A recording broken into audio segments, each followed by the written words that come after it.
সে কাউকে হত্যা করতে চায়নি, সে গুলি ছুড়তেও জানতো না, তবুও সে যুদ্ধে গিয়েছিল দেশের জন্য, দেশের মানুষের জন্য আর বিশ্বাসের জন্য।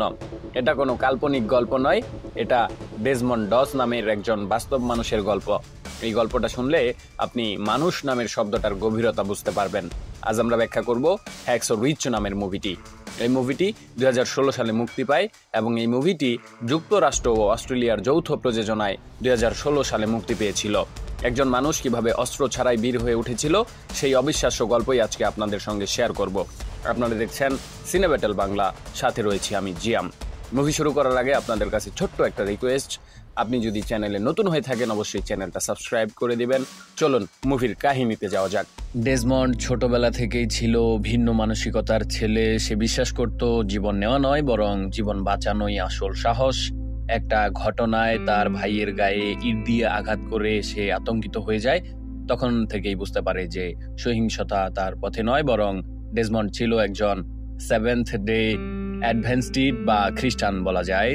তার ধর্মীয় বিশ্বাস ছিল কোনো অবস্থাতেই সে অস্ত্র ধরবে না এবং দেশে তখন যুদ্ধ জড়িয়ে পড়েছিল, বলছিলাম দ্বিতীয় বিশ্বযুদ্ধের কথা। সে নিজেই রেজিস্টার করলো, কিন্তু এক শর্তে, সে হবে কমব্যাট মেডিক, একজন যোদ্ধা নয় বরং সে হতে চায় একজন উদ্ধারকারী। আসল যুদ্ধ শুরু হয়েছিল কিন্তু ট্রেনিং ক্যাম্পেই। সেখানে কেউ তার বিশ্বাস বুঝতেও চায়নি। একজন সৈনিক যদি অস্ত্র না ধরে তবে সে যুদ্ধ করবেই বা কিভাবে? এই প্রশ্নে তাকে সবাই অবজ্ঞা করত। ক্যাম্পের সহকর্মীরা তাকে অপমানও করত, মারধরও করেছিল একবার। তারা ভাবত ডেজমন্ড একজন কাপুরুষ, কিন্তু সে জানতো সাহস মানে শুধু গুলি ছোড়া নয়, সাহস মানে নিজের আদর্শে অটল থাকা।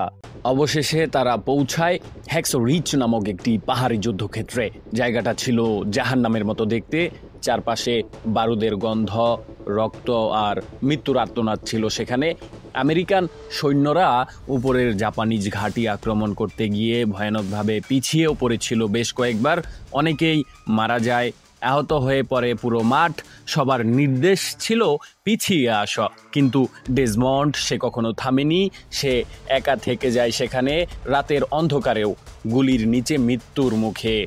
আর এক এক করে সে নিচে নামিয়ে আনতে থাকে আহত সৈনিকদের, একজন, তারপর আরেকজন, তারপর আরও একজন। এভাবে সে 75 জন আহত সৈনিকের প্রাণ বাঁচিয়েছিল।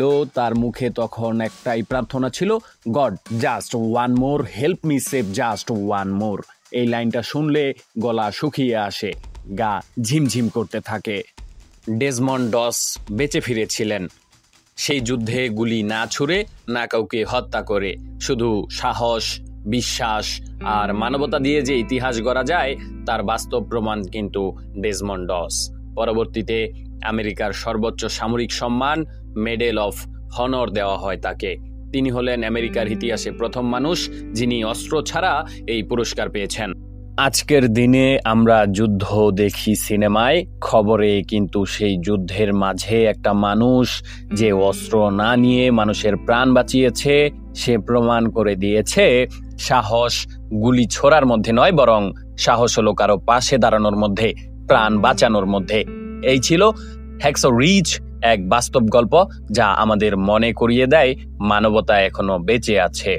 ভিডিওটি যদি আপনার হৃদয়ে একটুও ছুঁয়ে যায় তাহলে সাবস্ক্রাইব করতে ভুলবেন না। আমি ছিলাম সিনে ব্যাটেল বাংলার পক্ষ থেকে জিয়াম। আবার দেখা হবে অন্য এক যুদ্ধের মুভিতে, অন্য এক কণ্ঠে। সবাই ভালো থাকবেন, সুস্থ থাকবেন, আপনার চারপাশ ভালো রাখবেন। আসসালামু আলাইকুম।